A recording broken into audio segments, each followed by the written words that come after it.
do we follow Jesus in a world that is falling away? That's what I want to talk with you about today. What do you think? How do you stay strong in your faith, in your loyalty to Jesus, with all of the distractions and the entertainment out there today? Isn't it so easy to get comfortable and kind of start to forget what we're here for? Look at this beautiful day. Isn't it gorgeous here? Well, it is so easy for us to forget how Jesus revolutionized the world with his, quote, radical teaching, and how much we take for granted the words that he says.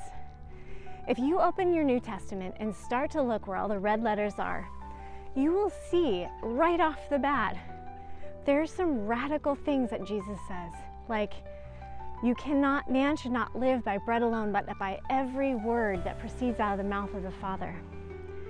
And to rejoice in persecution and when people treat you badly, and to love and bless and pray for our enemies, to go the second mile and to give to everyone who asks of you, to let your light shine before all men, that they might see your good works and glorify your Father in heaven. So many things right off the bat if you read Jesus' teachings.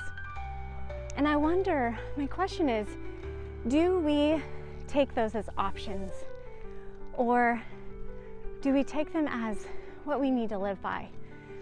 And are we doers of the word and not hearers only? No condemnation from me, because I fall into that camp too.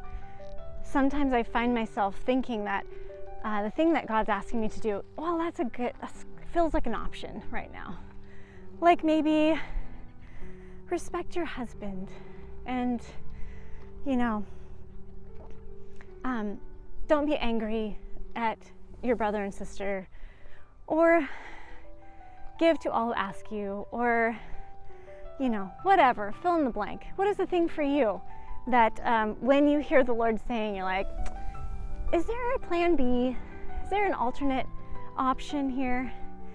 But we really want to be doers of the word, and that is how we stay faithful. We stay following in a world that is falling away. Jesus says, if you love me, you will obey my commandments. And the good news is, right after that verse in John, he says, and I will send the Comforter, the Helper, to you. And so when we need to obey God, we never do it alone, and we never have to do it in our own strength. He'll send the Helper.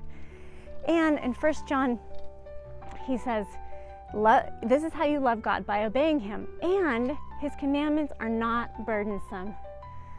So we need to take all the weight off of ourselves too, that the walk with Jesus is a stroll, and it's one where he's doing all the work and we do all the worshiping. And then when he asks us to do things, we respond out of love and not out of duty and not out of legalism. And we do it with the power that he gives us.